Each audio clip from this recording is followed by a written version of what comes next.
നമസ്കാരം. Prime debate ആരംഭിക്കുകയാണ്. Hema committee റിപ്പോർട്ടും അതിന്മേലുള്ള കോടതിയുടെയും സർക്കാരിന്റെയും തുടർ നീക്കങ്ങളും സിനിമാ സംഘടനകളെ പ്രതിസന്ധിയിലാക്കുന്നു. അമ്മയ്ക്ക് പിന്നാലെ ഫെഫ്കയിലും അംഗങ്ങൾക്കിടയിൽ അഭിപ്രായ ഭിന്നത രൂക്ഷമാവുകയാണോ?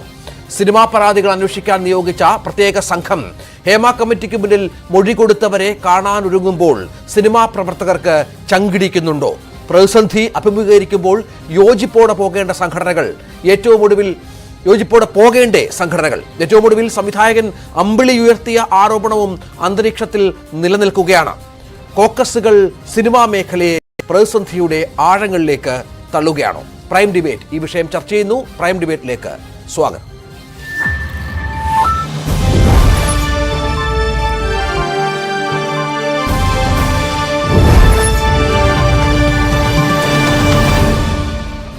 സിനിമാ സംവിധായകൻ അമ്പിളി, രാഷ്ട്രീയ നിരീക്ഷകൻ ശ്രീ രാഹുൽ ഈശ്വർ, നടി മിനു മുനീർ, നിർമ്മാതാവ് ലിബർട്ടി ബഷീർ എന്നിവർ ഈ ചർച്ചയുടെ ഭാഗമാകുന്നു. ശ്രീ ജോയി മാത്യു, സജി നന്ദ്യാട്ട്, ഒപ്പം ശ്രീമതി ധന്യ രാജേന്ദ്രൻ എന്നിവരെ ചർച്ചയിൽ പ്രതീക്ഷിക്കുകയും ചെയ്തു. ആദ്യം ശ്രീ അമ്പിളി, കഴിഞ്ഞ ദിവസം 2-3 ദിവസങ്ങൾക്ക് മുൻപ് താങ്കൾക്കുണ്ടായ ഒരു അനുഭവം താങ്കൾ കഴിഞ്ഞ ദിവസം പങ്കുവെക്കുകയുണ്ടായി. അതിൽ പ്രധാനമായും പറഞ്ഞ ഒരു കാര്യം, ഈ ഹേമ കമ്മിറ്റി റിപ്പോർട്ടിനെ അനുകൂലിച്ച് താങ്കൾ ഒരു ചിത്രം വരച്ചു. അതിനെ തുടർന്ന് അതിൽ വിമൻ സിനിമ ക്യാൻസർ എന്ന് 3 WCC എന്നതിനെ പ്രതിനിധീകരിച്ച് താങ്കൾ ഒരു കലാരൂപം അവിടെ സൃഷ്ടിക്കാൻ ശ്രമിച്ചു. പക്ഷെ അതിനെ ആ തരത്തിലല്ല അവിടെ എത്തിയവർ കണ്ടത്. അതിനെ മറ്റു തരത്തിൽ വ്യാഖ്യാനിക്കപ്പെട്ടു. തുടർന്ന് താങ്കളെ മർദ്ദിച്ചു എന്നാണ്. എന്താണ് താങ്കൾക്ക് യഥാർത്ഥത്തിൽ അവിടെ സംഭവിച്ചത്? താങ്കൾ അനുഭവിച്ച പ്രശ്നം എന്തായിരുന്നു അവിടെ? അതായത് 7-ാം തീയതി ഈ ഫംഗ്ഷൻ മാക്കടെ ടൗൺ ഹാളില്. പക്ഷെ 2-ാം തീയതി എന്നെ ശ്രീമോദരൻ മോഹൻ വിളിച്ചിട്ട് അന്ന് അവിടുത്തെ മീറ്റിങ്ങിൽ മാക്കടെ മീറ്റിങ്ങിൽ എറണാകുളത്ത് പങ്കെടുക്കണം പറഞ്ഞു. അപ്പൊ ഞാൻ മോനോട് പറഞ്ഞു, മോനെ ഞാനിപ്പോ ഒരു സംഘടനയിലും മെമ്പറും അല്ല, ആക്റ്റീവ് അല്ല. മാക്ട തുടങ്ങി 94 തുടങ്ങി കുറച്ച് വർഷം കഴിഞ്ഞപ്പോൾ അത് സ്പ്ലിറ്റ് ചെയ്തു. ഞാൻ വിനയൻ ഗ്രൂപ്പിലായിരുന്നു. അത് 2 വർഷത്തോളം ഞാൻ പ്രസിഡന്റ് ആയിരുന്നു. ആനന്ദ് രാജേന്ദ്രൻ ചെയർമാനായിരുന്നു. അത് കഴിഞ്ഞ ശേഷം പിന്നെ ഞാൻ അത്രയും തിരിക്കൊന്നും പങ്കെടുക്കാറില്ലായി. എന്റെ സിനിമ എന്റെ വര ആയിട്ട് മുന്നോട്ട് പോവുകയായിരുന്നു. ഇതിനിടയ്ക്ക് മോഹൻ വിളിച്ചിട്ട് ഞാൻ അവിടെ പോയി നിർബന്ധത്തിൽ വൈകിട്ടാൻ പോയതാണ്. ഒരു 25 വർഷമായിട്ട് ഞാൻ ആ ചവിട്ടുപടി കയറിയിട്ടില്ല. അവിടെ ചെന്നപ്പോ അവര് എല്ലാവരും ഉണ്ട്. വളരെ സ്നേഹപൂർവ്വം വളരെ ഊഷ്മളമായ സ്വീകരണമായിരുന്നു നമ്മളെ അവിടെ അവർ കാണിച്ചത്. ആ കൂട്ടത്തിൽ അവർ പറഞ്ഞു, 7-ാം തീയതി എറണാകുളത്ത് 30-ാം വാർഷികം ആഘോഷിക്കുന്നു. അതിൽ എന്റെ ഒരു പേജിങ് ലൈവ് വേണം പറഞ്ഞു. അപ്പൊ ഞാൻ പറഞ്ഞു, 7-ാം തീയതി ഞാൻ ഫ്രീ അല്ല, എനിക്ക് എന്റെ ബ്രദറിന്റെ മകളുടെ മാരേജ് എൻഗേജ്മെന്റ് ആണ്. ഞാനും വൈഫും മോനും കൊണ്ടാണ്, വൈഫിന്റെ ഏട്ടനാണ്. അപ്പൊ ഇവരെല്ലാവരും പറഞ്ഞു, അതല്ല, അത് ആദ്യത്തെ കഴിയില്ല, ഉച്ചയ്ക്ക് ആയിക്കൂടി. അപ്പൊ ഞാൻ പെട്ടുപോയി. ഞാൻ ഒടിയാൻ നോക്കിയതാണ്. അപ്പൊ ഞാൻ പറഞ്ഞു, ശരി എന്ന് ഞാൻ എത്താമെന്ന് പറഞ്ഞു. അപ്പൊ പറഞ്ഞു, അവര് ക്യാൻവാസ് തരും, ഈസൽ തരും, കളർ തരും എന്നൊക്കെ പറഞ്ഞു. അപ്പൊ ഞാൻ അവിടെ നിന്ന് പോകുമ്പോ എന്താ വെച്ച് കഴിഞ്ഞാല് കളറും ഈസലും ക്യാൻവാസും ഒക്കെ ഞാൻ കയ്യിൽ വെച്ചു. അതിന് ഞാന് പണ്ട് നമ്മുടെ അതിജീവിതയ്ക്ക് ഉണ്ടായ ഒരു എറണാകുളം യാത്രയ്ക്ക് ഉണ്ടായ ഒരു പ്രശ്നത്തിന് ഞാൻ അതിന് ഐക്യദാർഢ്യം പ്രഖ്യാപിച്ച് ഞാൻ വരച്ചൊരു പെയിന്റിംഗ് ഉണ്ടായിരുന്നു, ഫിലിം ആൻഡ് ഫീമെയിൽ. അതായത് സ്ത്രീകളുടെ ശരീരം നഗ്നതയ്ക്കാണ് മലയാള സിനിമ ഇമ്പോർട്ടൻസ് കൊടുക്കുന്നു എന്നുള്ളതായിരുന്നു അതിന്റെ ഇതിവൃത്തം. അത് ഈ കഴിഞ്ഞ ഫെബ്രുവരിയിൽ ഫോട്ടോ വെച്ച് ഡേവിഡ് കോളിലെ പെയിന്റിംഗ് എക്സിബിഷൻ വെച്ചിരുന്നു 15 ദിവസം. അതിനു മുമ്പ് ചോല ആർട്ടിക്കൽ ചാലക്കുടിയിൽ വെച്ചിരുന്നു. അപ്പൊ എന്ത് സംഭവിച്ചെന്ന് വെച്ച് കഴിഞ്ഞാല്, ഞാൻ അവിടെ ചെന്നിറങ്ങുമ്പോ 2 ആർട്ടിസ്റ്റുകള് സിനിമ ബന്ധപ്പെട്ട് അവര് വരയ്ക്കുന്നുണ്ട്. അപ്പൊ ഞാൻ അവിടുത്തെ ക്യാൻവാസ് അവര് വെച്ച ക്യാൻവാസ് ഞാൻ ഉപയോഗിച്ചില്ല. എന്റെ ഈസലില് ഞാൻ കൊണ്ടുപോയ ക്യാൻവാസ്, പിന്നെ ഈ ഫിലിം ആൻഡ് ഫീമെയിൽ എന്ന് പറയുന്ന ഈ പെയിന്റിങ്, ഒരു 2 അടി 3 അടി പെയിന്റിങ്ങും ഞാൻ വെച്ചു. സ്ത്രീകളെ സപ്പോർട്ട് ചെയ്തിട്ടാണ്, മനുഷ്യന്മാരെ സപ്പോർട്ട് ചെയ്തിട്ടുള്ള ഒരു പെയിന്റിംഗ് ആണ്. പിന്നെ ഞാൻ തമ്പി സാറിനെ സ്വീകരിക്കുന്നു പറഞ്ഞപ്പോൾ ശ്രീകുമാരൻ തമ്പി സാറിനെ ഞാൻ അവിടുത്തെ 2-ാം തീയതി വന്നതിന് ശേഷം ഒരു 2-3 ദിവസം ഞാൻ രാമൻ പകലിരുന്ന് വരച്ച ഒരു സ്കെച്ചും അതിന്റെ മുകളിൽ തമ്പി സാറിന് ഒരുപാട് സ്നേഹത്തോടെ അമ്പിളി എന്ന് പറഞ്ഞ് ചെയ്തിട്ട ഒരു ഫോട്ടോയും ഞാൻ കവർ ചെയ്ത് അവിടെ വെച്ചിരുന്നു, ഈസിൽ അവിടെ വെച്ചിരുന്നു. ഞാൻ വരച്ചുകൊണ്ടിരിക്കുമ്പോൾ അവിടെ എന്റെ വളരെ അടുത്ത സുഹൃത്തായിട്ടുള്ള ഭാഗ്യലക്ഷ്മി, എന്റെ ഒരുപാട് പടത്തിൽ അവർ ഡബ് ചെയ്തിട്ടുണ്ട്. അവർ വന്ന് കുറെ കാലത്തൊക്കെ നോക്കിക്കൊണ്ട് നിന്നു. ശ്രീമോദന മോഹൻ വന്നു, അദ്ദേഹം ഇതൊക്കെ നോക്കിയിരുന്നു, അവരങ്ങ് പോയി. അത് കഴിഞ്ഞ് ഞാനിത് പെയിന്റ് ചെയ്ത് കഴിഞ്ഞപ്പോ ഞാൻ ഈ WCC എന്ന് പറയുന്ന ഈ സ്ത്രീകളുടെ സംഘടനയെ കുറ്റം പറയാനല്ലാതെ വരച്ചത്. ഇപ്പൊ നടക്കുന്ന ചില സ്ത്രീകളുടെ, അത് അവര് WCCയിലെ അംഗങ്ങളാണോ എനിക്കറിയില്ല, എന്തായാലും ഒരു കാര്യം സത്യം, കാരണം ഈ അടുത്ത കാലത്തൊന്നും ഒരു സിനിമയിലും കാണാത്ത മുഖങ്ങളാണ് ചാനലിൽ വന്നിരുന്നിട്ട് വളരെ മ്ലേച്ഛമായ ഡയലോഗുകൾ. സാധാരണ നല്ല വീട്ടിലെ ഒരു പെൺകുട്ടി പറയാൻ മടിക്കുന്ന ചില കാര്യങ്ങൾ പിടിച്ചത് കൊണ്ടുവരുന്നത് ഒരുപാട് പേരെ കൊടുക്കാനായിട്ട്. അപ്പൊ അതിനകത്തൊക്കെ സിനിമയ്ക്ക് നല്ല കാര്യമല്ല എന്നുള്ളത് കൊണ്ട് ഞാൻ അതിനൊരു ടൈറ്റിൽ ഇങ്ങനെ കൊടുക്കും: വുമൻ W എന്നുള്ളത് താഴെ വുമൻ, C എന്നുള്ള അടുത്ത സീര താഴെ സിനിമ, അടുത്ത സീര താഴെ ക്യാൻസർ. അപ്പൊ ഇങ്ങനെ ഒരു ക്യാൻസർ ആണ് അത്. WCC എന്ന് പറയുന്ന അതിലെ നേതാക്കളായിട്ടുള്ള സഹോദരിമാരെ കുറിച്ച് ഒന്നുമല്ല. ഒരു കലാകാരൻ എന്ന നിലയ്ക്ക് ഒരു 10-60 വർഷത്തിലേറെയായിട്ട് ഈ മലയാള സിനിമയിൽ നിൽക്കുന്ന സംവിധായകരായിട്ടും തിരക്കഥാകൃത്തായിട്ടും. പക്ഷെ താങ്കൾ ഇങ്ങനെ ഒരു സംഗതി അവിടെ ചെയ്യുന്നുണ്ട് എന്നുള്ളത് ഈ സംഘാടകരായിട്ടുള്ള ആളുകളെ ബോധ്യപ്പെടുത്തിയിരുന്നില്ല. അവർ പെട്ടെന്ന് ഇത് കണ്ട് അവിടെ എത്തി പ്രകോപിതരാവുകയായിരുന്നു എന്നാണോ, ഒന്ന് ചുരുക്കി പറഞ്ഞാൽ? അല്ല, അവർ വിളിച്ചിട്ടാണ് ഞാൻ പോകുന്നത്. അവര് വിളിച്ചിട്ടാണ് ഞാൻ പോകുന്നത്. ശരി, അതിനുശേഷം എന്താണ് സംഭവിച്ചത് അവിടെ? അപ്പൊ ഞാൻ ചെന്നത് അവര് വിളിച്ചിട്ട് ചെന്നു. ഞാൻ പറ്റില്ല, അന്ന് ഞാൻ ഫ്രീ അല്ല എന്ന് പറഞ്ഞു. എന്നിട്ട് നിർബന്ധിച്ച് ഉച്ചയ്ക്ക് ശേഷം വന്നാൽ മതി എന്ന് പറഞ്ഞു. എന്നിട്ട് ഞാൻ അവിടെ വെച്ച് പെയിന്റ് ചെയ്യുമ്പോഴാണ് ഇവരുടെ സാന്നിധ്യം ഉണ്ടായിരുന്നു അവിടെ. ഈ സാന്നിധ്യം എന്ന് പറയുന്നത് ഈ ഭാഗ്യലക്ഷ്മിയുടെയും ഈ ശ്രീമോഹൻ മോഹന്റെ സാന്നിധ്യം. അവരെന്റെ പെയിന്റ് ഞാൻ ചെയ്ത് നോക്കിക്കൊണ്ടിരുന്നു. അത് കഴിഞ്ഞ് അവരകത്തോട്ട് പോയി. ഞാനിവിടെ ഈ WCC എന്ന് പറയുന്ന ഈ 3 അക്ഷരം, ഇംഗ്ലീഷ് അക്ഷരം ഞാൻ ഉപയോഗിച്ചു എന്നുള്ളതാണ് ഒരു തെറ്റെങ്കിൽ അത് എന്നോട് പറഞ്ഞ് ബോധ്യപ്പെടുത്താൻ ഒരു ബാധ്യത അവർക്കുണ്ട്, സംഘാടകർക്കുണ്ട്. ഞാൻ ആരും കുറ്റപ്പെടുത്താനല്ല. വുമൻ സിനിമ ക്യാൻസർ എന്നാണ് അതില്. WCCയിലെ ആ സഹോദരന്മാരെ ആരും ഞാൻ ഉൾപ്പെടുത്തിയിട്ടല്ല. കാരണം മറ്റൊന്ന്, 50കളിൽ ഹോളിവുഡിൽ WCC എന്ന് പറഞ്ഞിട്ട് ഒരു സംഘടന ഉണ്ടായിരുന്നു, വേൾഡ് സിനിമ ക്രിറ്റിക് എന്ന് പറഞ്ഞിട്ട്. അതിന്റെ പേരും WCC എന്നാണ്. അന്ന് മെർലിൻ മൺറോ, അതേപോലെ തന്നെ Sophia Loren, Elizabeth Taylor, Marilyn Monroe, Paul Newman, Charlie Chaplin, ഇവരൊക്കെയുള്ള കാലഘട്ടത്തിൽ 50കളിൽ ഈ WCC അന്ന് അവിടെ ഉള്ളത്.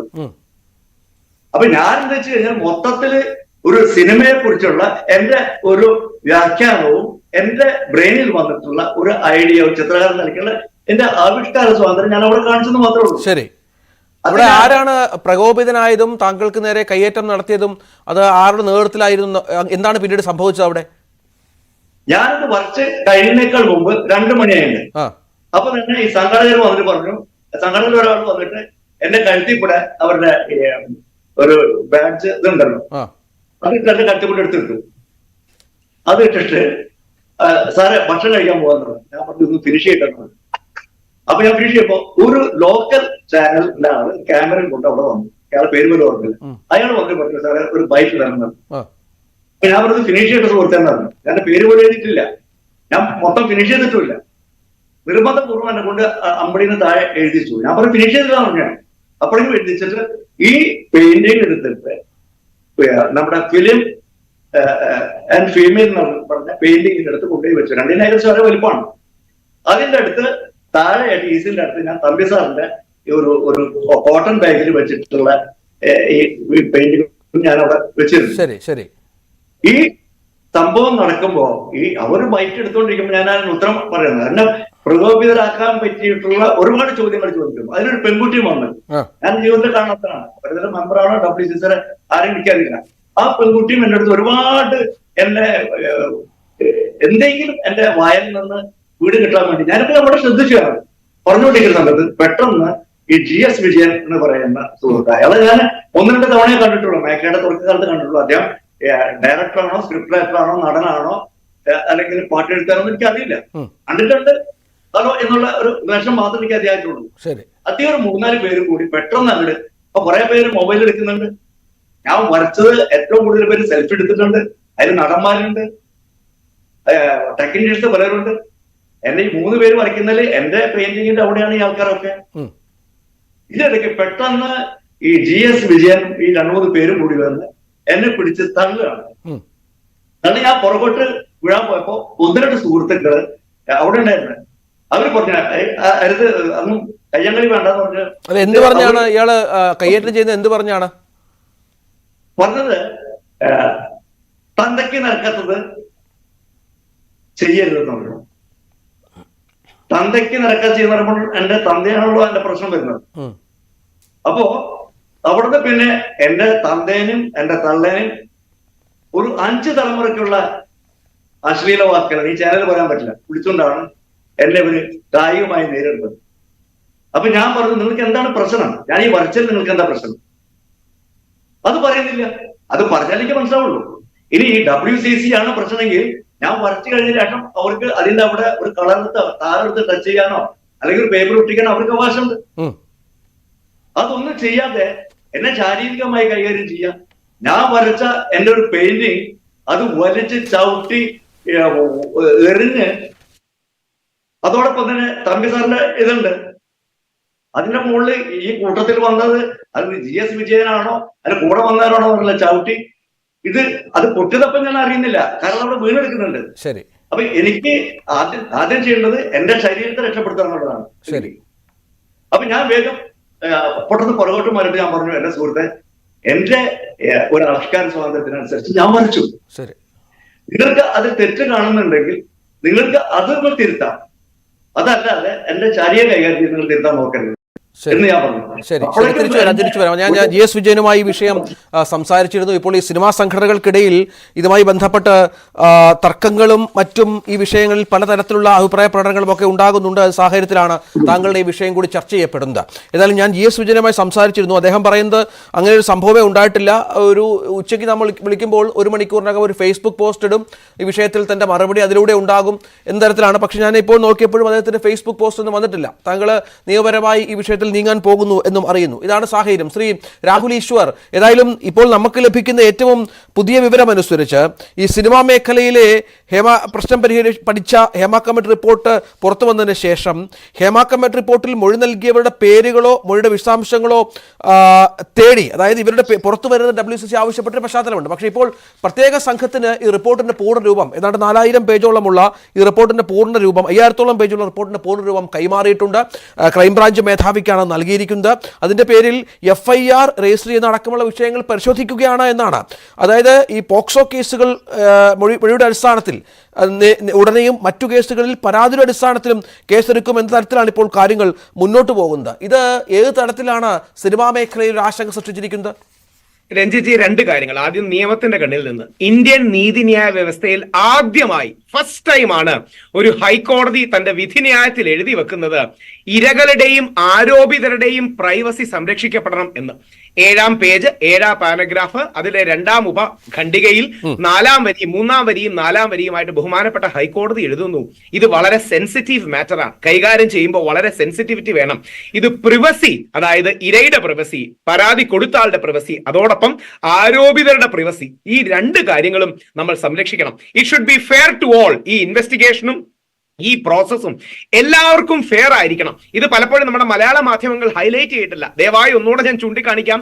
ഇന്ത്യയുടെ നീതിന്യായ ചരിത്രത്തിൽ ആദ്യമായിട്ടാണ് ഒരു കോടതി ഇങ്ങനെ ഒരു വിധിന്യായത്തിൽ എഴുതി വെക്കുന്നത്. മുമ്പ് സമാനമായ 1-2 ഒബിറ്ററിറ്റ വാക്കുകളിലൊക്കെ പറഞ്ഞിട്ടുണ്ട്. ഞാനൊക്കെ വർഷങ്ങളായി പ്രയത്നിക്കുന്ന ഒരു ക്യാമ്പയിൻ കൂടെയാണ്. അതായത് ആരോപിതന്റെ പേരിൽ നമ്മൾ ആരെയും മോശക്കാരനാക്കരുത്. ഒരുപക്ഷെ അവർ തെറ്റുകാരായിരിക്കാം, ശരിയായിരിക്കാം, നമുക്കറിയില്ല. ഒരുപക്ഷെ ശ്രീ മുകേഷ് തെറ്റുകാരനായിരിക്കാം, അല്ലായിരിക്കാം. ജയസൂര്യ തെറ്റുകാരനായിരിക്കാം, അല്ലായിരിക്കാം. നിവിൻ പോളി തെറ്റുകാരനായിരിക്കാം, അല്ലായിരിക്കാം. പക്ഷേ കോടതി വിധി വരുന്നത് വരെ അവരെ തേജോവധം ചെയ്യാനും അവരുടെ കുടുംബങ്ങളെ തേജോവധം ചെയ്യാനും ഒന്നും നമ്മൾ മുതിരരുത് എന്ന് ഒരു ഹൈക്കോടതി വിധിന്യായത്തിന്റെ ഭാഗമായി കൂടെയുണ്ട്. മാധ്യമങ്ങൾ ട്രയൽ കൊടുക്കരുത്, മാധ്യമങ്ങളോട് പോലീസുകാർ ബ്രീഫ് ചെയ്യരുത്, ആൾക്കാരുടെ പേര് പറയരുത്, എന്നാൽ അന്വേഷണ പുരോഗതി പറയാം. അപ്പൊ ഹൈക്കോടതി വളരെ ബാലൻസ്ഡ് ആയിട്ടൊരു സമീപനം മുമ്പോട്ട് വെച്ചു, സ്വാഗതാർഹമാണ്. 2, നമുക്കെല്ലാം അറിയണമെന്നുണ്ട്, ഇതിൽ നീതി കിട്ടണം. പക്ഷെ ആ നീതിയുടെ മറവിൽ പുരുഷന്മാരെ കരിവാരിത്തേക്കാൻ ആരെങ്കിലും ശ്രമിക്കുന്നുണ്ടെങ്കിൽ അതും ശരിയല്ല. ആലോചിച്ച് നോക്കൂ, കേരളത്തിൽ ഉറക്കപ്പിച്ച് കാരണം ഞാൻ റേപ്പ് ചെയ്യപ്പെട്ട ഡേറ്റ് മാറിപ്പോയി എന്ന് പറഞ്ഞ പെൺകുട്ടികൾ വരെ ഉണ്ട്. അതായത് ഡിസംബർ 14, 15, 16 എന്താണ് നിവിൻ പോളി റേപ്പ് ചെയ്തതെന്ന് പറഞ്ഞു. പിന്നീട് ആൾക്കാർ ചോദിച്ചപ്പം ആ ഡേറ്റ് മാറിപ്പോയി, നിവിൻ പോളി കൊച്ചിയിലുണ്ടെന്ന് പറഞ്ഞപ്പോ അത് ഞാൻ ഉറക്കപ്പിച്ചിൽ ഡേറ്റ് മാറിയതാണ് എന്ന് പറഞ്ഞ ആൾക്കാർ വരെ ഈ കേരളത്തിലുണ്ട് എന്ന് നമ്മൾ മറക്കരുത്. അപ്പം പലതും വ്യാജ പരാതികളാണെന്ന് വരുന്നുണ്ട്. ചിലത് ശരിയായിരിക്കാം, ചിലത് വ്യാജ. ശരിയാണോ തെറ്റാണോ എന്ന് അറിയണമെങ്കിൽ രാഹുൽ ഇത് കൃത്യമായി അന്വേഷിക്കണമല്ലോ. ഈ പരാതിക്കാരുടെ മൊഴി എടുക്കണമല്ലോ. ഈ ഹേമ കമ്മിറ്റി റിപ്പോർട്ടിലടക്കം മൊഴി നൽകിയവരെ കണ്ട് ഇക്കാര്യങ്ങൾ പരിശോധിക്കണമല്ലോ. ഒരു കമ്മിറ്റിക്കപ്പുറം മറ്റു പവറൊന്നും ഇല്ലാത്തൊരു സാഹചര്യത്തിൽ ഹൈക്കോടതി കൃത്യമായി നിർദ്ദേശിച്ചിട്ടുണ്ട് FIR രജിസ്റ്റർ ചെയ്യണം ആവശ്യമെങ്കിൽ എന്നതുകൂടി ചേർത്ത് വായിക്കണം. അപ്പോൾ നടപടിക്രമങ്ങളുമായി ആ സംഘം മുന്നോട്ട് പോകുക തന്നെ ചെയ്യും. ഹൈക്കോടതി FIR എന്ന വാക്ക് ഉപയോഗിച്ചിട്ടില്ല. അങ്ങ് പറഞ്ഞതുപോലെ നടപടിക്രമങ്ങൾ എന്തെടുക്കാമെന്ന് ഓണം കഴിഞ്ഞ് ഒക്ടോബർ 3-ാം തീയതി അറിയിക്കാനാണ് പറഞ്ഞത്. ആ വാക്ക് ഈ ചില വാക്കുകൾ FIR എന്ന വാക്കല്ല ഉപയോഗിച്ചത്. എന്ത് നടപടി എടുക്കാമെന്ന് നോക്കിയിട്ട് പറയും. അവിടെയാണ് ഒറ്റ കാര്യം മാത്രം പറയണം. അതടക്കം വിലയിരുത്തി റിപ്പോർട്ട് നൽകണം. അതടക്കം അങ്ങ് പറഞ്ഞതാണ് കറക്റ്റ്. അല്ല, ഒറ്റ കാര്യം. ലിബർട്ടി ബഷീർ സാറുണ്ട്. അദ്ദേഹത്തിലൊക്കെ സിനിമകൾ കണ്ടു വളർന്നതാണ്. അദ്ദേഹത്തിന്റെ 1-2 നിലപാടുകളോട് എനിക്ക് വിയോജിപ്പുണ്ട്. പക്ഷേ ബ്രോഡ്ലി നമ്മൾ എല്ലാം ആഗ്രഹിക്കുന്നത് എന്താണ്? സിനിമ നന്നാവണമെന്നാണ്. അവിടെയാണ് ശ്രീ മോഹൻലാൽ അടക്കം പറഞ്ഞത് നശീകരണത്തിന് വേണ്ടി ആകരുത്, നവീകരണത്തിന് വേണ്ടി ആയിരിക്കണം ഹേമ കമ്മിറ്റി. ആ നവീകരണത്തിന് വേണ്ടി നമ്മൾ ശ്രമിക്കുകയും അതിന്റെ ഫെയർനെസ്സിൽ പോകണം, ഫ്യൂച്ചറിസ്റ്റിക് ആകണം, സൊല്യൂഷൻ സെൻട്രിക് ആകണം. ഇനിയും ആർക്കും ഇത്തരം ദുരനുഭവങ്ങൾ ഉണ്ടാകാതിരിക്കാനാകണം. വ്യാജ പരാതി വന്നാൽ അതിനെതിരെയും നടപടി വേണം, പൃഥ്വിരാജ് പറഞ്ഞതുപോലെ. അപ്പോൾ ഇപ്പോൾ നമ്മൾ എല്ലാവരും ഒരു കൺസെൻസസിലേക്ക്, സമവായത്തിലേക്ക് എല്ലാവരും ഒരു പേജിൽ എത്തിയിട്ടുണ്ട്. വ്യത്യസ്ത ലൈനുകളും വ്യത്യസ്ത പാരഗ്രാഫുകളും ആയിരിക്കാം.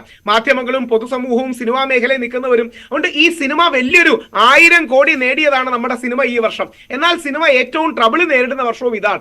അവരെ പരമാവധി സപ്പോർട്ട് ചെയ്യുകയാണ് നമ്മൾ ചെയ്യേണ്ടത്. മോഹൻലാൽ പറഞ്ഞതുപോലെ നമുക്ക് അവർ അന്യരൊന്നും അല്ലല്ലോ. നമ്മൾ എല്ലാ ദിവസവും കാണുന്ന താരങ്ങളാണ്, നമ്മുടെ സംസ്കാരത്തിന്റെ ഭാഗമാണ്. ഡയലോഗുകളുടെ പറഞ്ഞ താരങ്ങളൊക്കെ ഇത്ര വലിയ പ്രതിസന്ധിയിൽ ഒരു സിനിമാ മേഖല നിൽക്കുന്നു എന്ന് കരുതുമ്പോൾ, തങ്ങളുടെ സഹപ്രവർത്തകർ ഒരു പ്രതിസന്ധി ഘട്ടത്തിലൂടെ കടന്നു പോകുന്നു എന്ന് കരുതുമ്പോഴാണ് പെട്ടെന്ന് രാജിവെച്ച് ഞങ്ങൾക്ക് ഉത്തരവാദിത്തമില്ല എന്ന് പറഞ്ഞ് ഒഴിഞ്ഞു പോകുന്നത്. അതുകൂടി ചേർത്ത് വെക്കണം. സാർ, രാജിവെച്ചില്ലെങ്കിൽ കടിച്ചു തൂങ്ങുന്നു, രാജിവെച്ചാൽ ഒളിച്ചോടുന്നു. അല്ലതേ, ഒരു വാർത്താ സമ്മേളനം നടത്തി ജനങ്ങൾക്ക് ബോധ്യപ്പെടുത്തുന്ന വിധത്തിൽ കാര്യങ്ങൾ പറഞ്ഞ് ഞങ്ങൾ ഇതെല്ലാം പരിഹരിക്കും, ഞങ്ങൾ ഇതിന് ഈ അന്വേഷണ സംഘത്തിനൊപ്പം നിൽക്കും എന്നടക്കം പറഞ്ഞല്ലേ ഇക്കാര്യം മുന്നോട്ട് കൊണ്ടുപോകേണ്ടത് പ്രസിഡന്റ് അടക്കം ശ്രീ മമ്മൂട്ടി അടക്കം അങ്ങനെ തന്നെയല്ലേ പറഞ്ഞത്. ശ്രീ രഞ്ജിത്ത് രാജിവെച്ചില്ല, എന്തിനാ രഞ്ജിത്തെ കടിച്ചു തൂങ്ങുന്നത്? സിദ്ദിഖ് കേട്ട് ഉടനെ രാജിവെച്ചു, സിദ്ദിഖ് ഒളിച്ചോടി. അമ്മ ഐക്യദാർഢ്യം പ്രകടിപ്പിച്ച് ഉത്തരവാദിത്വം ഏറ്റെടുത്ത് രാജിവെച്ചു, കണ്ടു അമ്മ ഒളിച്ചോടി. എന്ത് ചെയ്താലും കുറ്റം എന്ന് പറയുന്ന ഒരു അവസ്ഥ ഉണ്ടാകരുത്. അമ്മ വളരെ സെൻസിറ്റീവായിട്ടാണ് കൈകാര്യം ചെയ്യുന്നത്. ഈ അമ്മയടക്കം നമ്മൾ സപ്പോർട്ട് ചെയ്യേണ്ട ഒരു അവസരമാണ്. ഇപ്പം നമ്മുടെ വ്യക്തിവിരോധം തീർക്കാനുള്ള ഒരു അവസരമല്ല, രാഷ്ട്രീയ പാർട്ടികളുടെ എതിരാളികളെ നിൽക്കുന്ന ഒരു അവസരമല്ല. സുരേഷ് ഗോപി മുകേഷിനെ ചേർത്ത് പിടിച്ച നന്മ നമ്മുടെ മലയാളത്തിൽ എല്ലാവർക്കും വേണം. വേറെ രാഷ്ട്രീയ പാർട്ടിക്കാരനല്ലേ, പക്ഷെ പറഞ്ഞതെന്താ? കോടതിയുടെ വിധി വരട്ടെ, കോടതിയുടെ ഉത്തരവ് വരട്ടെ. ആ മര്യാദ നമ്മളും കാണിക്കേണ്ടതല്ലേ? അത് ഇപ്പൊ മുകേഷിന് മുൻകൂർ ജാമ്യം കിട്ടി, ബാക്കി പലരും മുൻകൂർ ജാമ്യത്തിന് അപേക്ഷിച്ചിട്ടുണ്ട്. അപ്പൊ ഇത്തരം കാര്യങ്ങൾ അവധാനതയോടുകൂടി കാണാതെ എല്ലാവരും മോശക്കാരാന്ന് കരിവാരി തേക്കുന്നത് ഹേമ കമ്മിറ്റിയുടെ സ്പിരിറ്റിനെ കളയുന്നതാണ്. ഒരു വരി കൂടെ പറഞ്ഞ് അവസാനിപ്പിക്കാം. ഹേമ കമ്മിറ്റിയിലുള്ള ശാരദ പറഞ്ഞത് ഇത് പലതും ഷോ ആണ്. ഹേമ കമ്മിറ്റിക്ക് ശേഷം വരുന്ന പല ആരോപണങ്ങളും വെറും ഷോ ആണെന്ന് ഒരു സ്ത്രീയായ പ്രമുഖയായ ശാരദ കൂടിയാണ് പറയുന്നത് എന്ന് നമ്മൾ ആരും മറക്കാതിരുന്നാൽ മതി. അതല്ല, ഈ അങ്ങനെ ഒരു വിഷയം വന്നപ്പോ പരസ്യമായി വാർത്താ സമ്മേളനം നടത്തി ഇതിനെ നേരിടുമെന്ന് പറയാൻ ധൈര്യം കാണിച്ച ഒരാൾ നമുക്കറിയാം ആരാണെന്ന്. ഒരു നടൻ മാത്രമാണ്.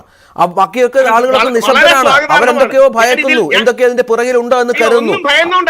ഒന്നും ഭയക്കുന്നുണ്ടല്ല. ഞാൻ ഇതിൽ പെട്ട 3-4 പേരോട് നേരിട്ട് സംസാരിച്ചു. ഞാൻ അവരോട് നിവിൻ പോളി ചെയ്ത റെസ്പോൺസ് ആദ്യമേ ചെയ്യണമെന്ന് റിക്വസ്റ്റ് ചെയ്ത കാര്യമാണ്. അവിടെയാണ് നമ്മളെ ആക്രമിക്കുമ്പോൾ മിണ്ടാതിരിക്കുന്നതിൽ യാതൊരു നന്മയുമില്ല. അത് തെറ്റിദ്ധാരണ പടരാനേ ഉപകരിക്കൂ.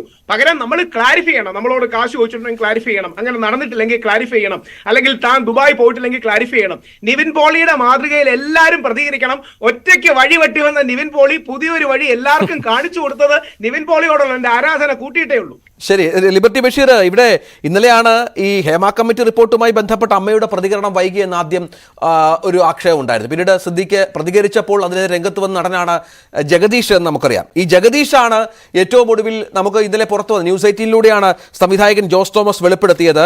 ഹേമ കമ്മിറ്റി റിപ്പോർട്ട് പുറത്തു വന്നപ്പോൾ B Unnikrishnan FEFKA general secretary Mammootty മോഹൻലാലുമായി സംസാരിച്ചു, വാർത്താ സമ്മേളനം നടത്താമെന്ന് പറഞ്ഞു. പക്ഷേ ജഗദീഷ് പറയുകയാണ് പ്രതികരിക്കേണ്ട എന്ന്.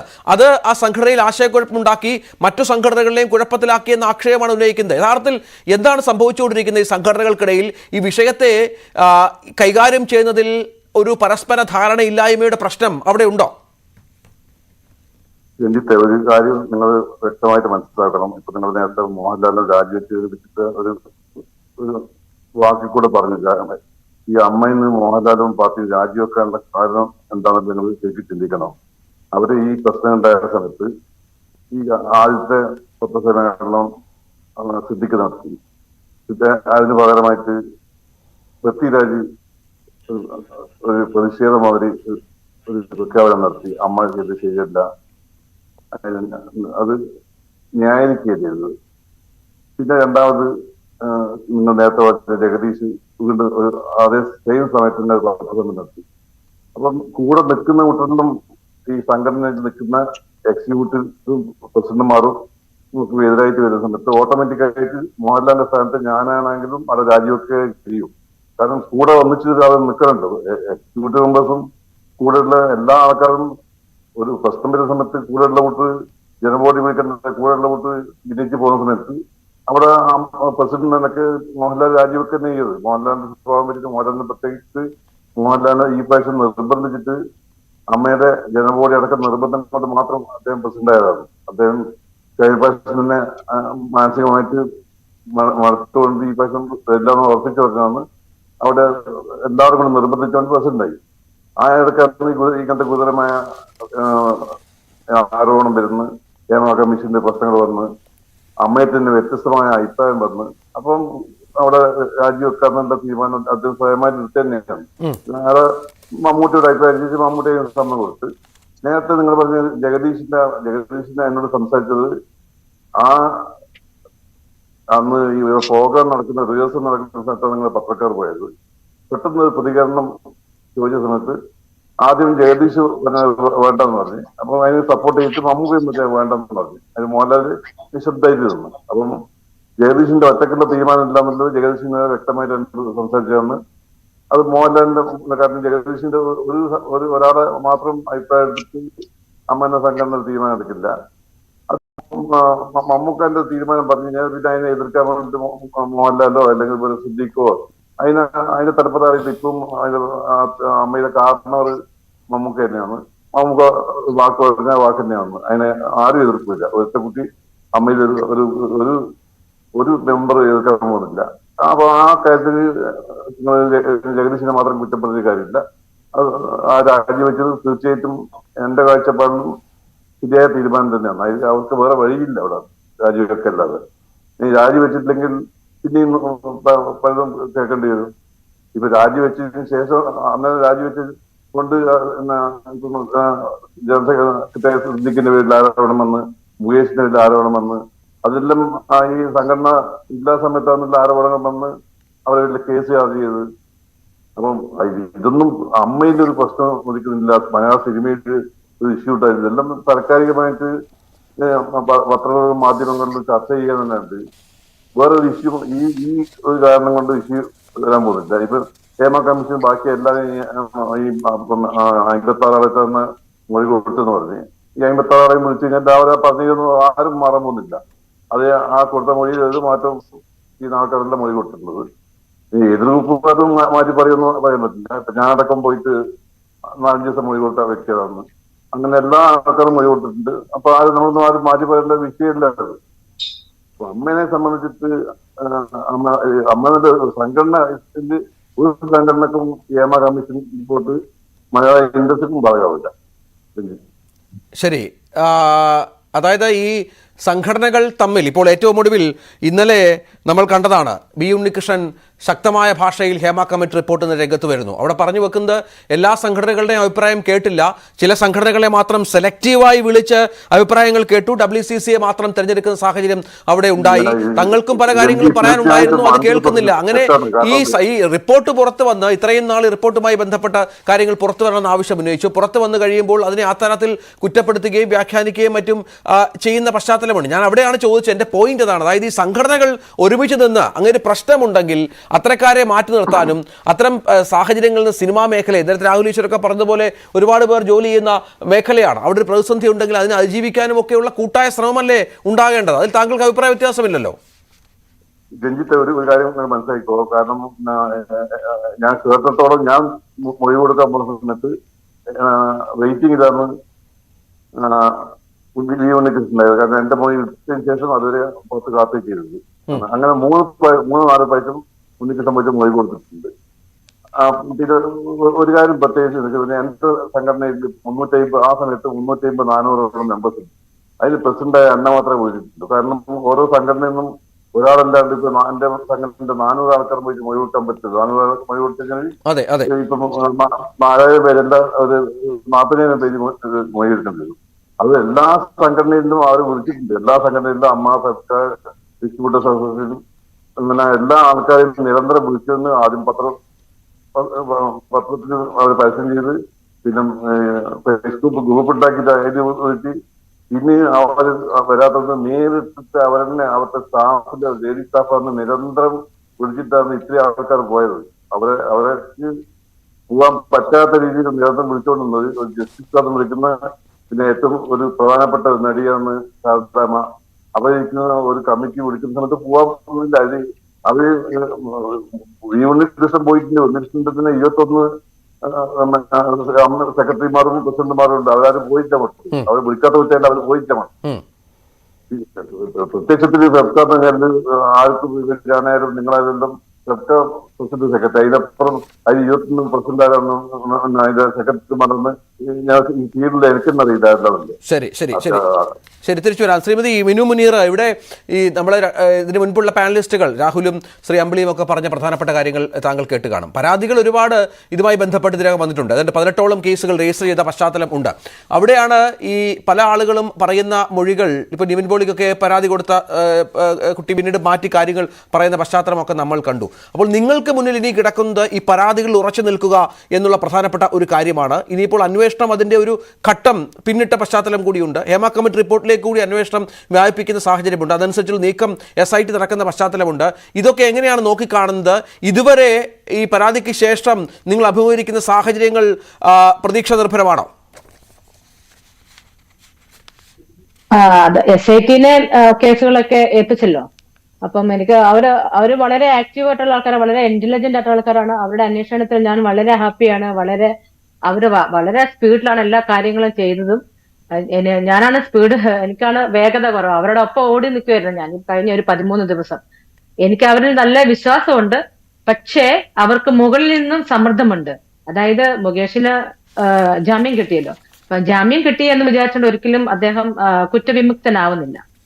പക്ഷേ നമുക്കത് അപ്പീലിന് പോകാനുള്ള ഒരു ഇത് അവർക്ക് കൊടുത്തിട്ടില്ല. SIT-ക്ക് അവർക്ക് സമ്മർദ്ദമുണ്ടെന്ന് പറഞ്ഞപ്പോൾ എനിക്ക് എങ്ങനെ മനസ്സിലായി? അന്വേഷണത്തിന്റെ വേഗത കുറഞ്ഞോ? വേഗം പറഞ്ഞില്ല. അവര് മോളിന്ന് ആരോ പറഞ്ഞെന്ന് ഞാൻ അറിഞ്ഞു. അപ്പീലിന് പോകണ്ടെന്ന് തീരുമാനിച്ചിട്ടുണ്ട് ആ സംഘം. അത് ചിലപ്പോൾ നിയമ നടപടികളുടെ ഭാഗമായിട്ടായിരിക്കാം. അല്ലാതെ ഈ താങ്കളുമായി ബന്ധപ്പെട്ട കേസിന്റെ അന്വേഷണത്തിൽ എന്തെങ്കിലും വ്യത്യാസമുണ്ട്, വേഗത കുറഞ്ഞു എന്ന ഫീൽ താങ്കൾക്കുണ്ടോ? അങ്ങനെയൊന്നുമില്ല. അവരിപ്പോഴും കേസൊക്കെ കറക്റ്റായിട്ടല്ല വളരെ പോയിട്ടിരിക്കും. ഒരു വേഗതയൊന്നും കുറഞ്ഞിട്ടില്ല. പിന്നെ ആരുടെയെങ്കിലും ഇൻഫ്ലുവൻസ് ഉണ്ടോന്നൊരു ഒരു എന്താണ് ഒരു തെറ്റിദ്ധാരണയല്ല, അങ്ങനെ എനിക്കൊരു ഓർമ്മ വന്നു. ദേവനി, അതായത് എന്റെ ഫോണിന്റെ എല്ലാ ഡാറ്റാസ് എടുക്കുന്നു. അപ്പൊ അതെല്ലാം എവിഡൻസിന് വേണ്ടിയാണ്. കാരണം ഞാൻ ഏത് ദിവസമാണ്, കാരണം ഇത് കുറെ വർഷങ്ങളാണല്ലോ നടന്നിട്ട്. അപ്പൊ ഏത് വർഷത്തിലാണ് ഞാൻ അങ്ങോട്ട് ഫ്ലൈറ്റ് യാത്ര, Parveen bus traveller, Kallada bus, അപ്പൊ അതെല്ലാം നമ്മുടെ മെയിലിൽ കാണുമല്ലോ. അപ്പൊ ഈ കമ്പ്യൂട്ടറിൽ നിന്നെല്ലാം ട്രാൻസ്ഫർ ചെയ്യുന്നു, ലാപ്ടോപ്പിൽ നിന്നെല്ലാം ട്രാൻസ്ഫർ ചെയ്യുന്നു, ഫോണിൽ നിന്നെല്ലാം ട്രാൻസ്ഫർ ചെയ്യുന്നു. അപ്പൊ ഫോണിനകത്ത് കുറെ ഒരു പാസ്വേഡിന്റെ ഒരു ഫോൾഡർ എനിക്കുണ്ടായിരുന്നു. അപ്പൊ അതിനകത്താണ് എല്ലാത്തിന്റെയും പാസ്വേഡ് ഞാൻ സൂക്ഷിച്ചിരിക്കുന്നത്. അതായത് നെറ്റ്ഫ്ലിക്സ്, വൈഫൈ, അങ്ങനെ എല്ലാത്തിന്റെയും. അപ്പൊ പെട്ടെന്ന് ആ ഫോൾഡർ അങ്ങ് അവരറിഞ്ഞോ അറിയാതെയോ ഡിലീറ്റ് ആയിപ്പോയി. അപ്പൊ എനിക്ക് പെട്ടെന്നൊരു പേടിയുണ്ടായി. ഇതെന്താ ഇവര് അറിഞ്ഞോണ്ട് ഞാൻ ചെയ്തതാണോ എന്നൊരു തോന്നല്. അത് പോട്ടെ, ഞാൻ അതിന്റെ കാര്യമാക്കിയില്ല. പക്ഷെ അത് കഴിഞ്ഞപ്പോ ഞാൻ ഫേസ്ബുക്കിൽ കൂടിയാണ് ഞാൻ ശരിക്കും ഈ കാര്യങ്ങൾ അറിയിക്കുന്നത്. അപ്പൊ പെട്ടെന്ന് ഇതേണ്ട ഫേസ്ബുക്കിന്റെ പാസ്വേഡ് ഒക്കെ ചോദിക്കുന്നു. ഞാൻ കൊടുത്തു. നമുക്ക് അത് എവിഡൻസിന്റെ ഇതായിട്ടാണല്ലോ. അന്നേരം നോക്കുമ്പോ അതേ ഫേസ്ബുക്ക് ബ്ലോക്ക് ആയിരിക്കുന്നു. അപ്പൊ ഞാൻ കംപ്ലീറ്റ് ദൈവമേ, ഫേസ്ബുക്ക് ബ്ലോക്ക് പോണില്ല. താങ്കളുടെ ഫേസ്ബുക്ക് ബ്ലോക്ക് ആയി? അതെ 24 എന്റെ ഫേസ്ബുക്ക് ബ്ലോക്ക് ആയി. എത്ര ദിവസം മുമ്പാണ്? 2 ദിവസം മുമ്പ്. എന്നിട്ട് അപ്പോ എനിക്ക് പെട്ടെന്ന് അന്നേരം എനിക്ക് തോന്നി, ദൈവമേ ഇതെന്തോ പ്രശ്നം നടക്കുമെന്ന്, ഇതെന്താണ് നടക്കുന്നത്. കാരണം ഞാൻ SIT-നെ വിശ്വസിച്ചാണ് ഞാൻ പാസ്വേഡ് എല്ലാം കൊടുത്തത്. ഇനി അവരാണെങ്കിൽ വേറെ വല്ലവരും എന്താണോ. അപ്പൊ ഞാൻ പെട്ടെന്ന് നെർവസ് ആയി. കാരണം നമുക്ക് സമൂഹമായിട്ടുള്ള ഒരു ബന്ധം കട്ട് ചെയ്യാന്ന് വെച്ചാല്. അപ്പൊ ഞാൻ പെട്ടെന്ന് മീഡിയനെ അറിയിച്ചു, ഇങ്ങനെ എനിക്ക് എന്തോ ഒരു ഒരു വല്ലാത്തൊരു ഫീലിംഗ് തോന്നുന്നുണ്ട്. അവർക്ക് വല്ല ഇൻഫ്ലുവൻസ്, അതല്ല സമ്മർദ്ദം കൊടുത്തിട്ട് വല്ല എന്റെ ഫേസ്ബുക്ക് കട്ട് ചെയ്യാൻ എന്താണെന്ന് അറിയത്തില്ല. അപ്പൊ അത്ര ബാക്കിയെല്ലാം കാര്യങ്ങളെല്ലാം ഓക്കെയാണ്. അവരെല്ലാ കേസും ഇപ്പൊ തിരിച്ചു കിട്ടി. ഇപ്പൊ തിരിച്ചു കിട്ടി. അപ്പൊ അതാണ്. അപ്പൊ ഇത്തരം സാഹചര്യങ്ങളാണ് താങ്കൾ സംശയിക്കുന്നത് അല്ലേ? ഈ കാര്യങ്ങളാണ്. പിന്നെ അപ്പീല് പോകാത്തതിന്റെ കാരണം എന്താണ്? അപ്പം പൂങ്കെട്ടിലി മാഡത്തിന് പോകാമല്ലോ, അപ്പീലിന് പോകാമല്ലോ. കാരണം ഒരു വാട്സപ്പ് അല്ല, വാട്സപ്പ് ഇതിൽ പ്രസക്തിയല്ല. വാട്സപ്പ് നിങ്ങൾ എന്തയച്ചു, അതയച്ചോ അതയച്ചാന്നല്ല. ഇത് ശരിക്കും നമുക്ക് കോടതിയാണ് തീരുമാനിക്കേണ്ടത് അല്ലെ? കോടതി വിചാരണയിലാണ്, അന്നേരമാണ് ആരാണ് തെറ്റ് ചെയ്തതെന്നെല്ലാം ശരിക്കും അറിയാൻ പറ്റുന്നത്. അതിനു മുമ്പ് പക്ഷെ എനിക്ക് റൈറ്റ്സ് ഉണ്ട്, അത് നമുക്ക് അപ്പീലിൽ കൊടുക്കണം അല്ലെ?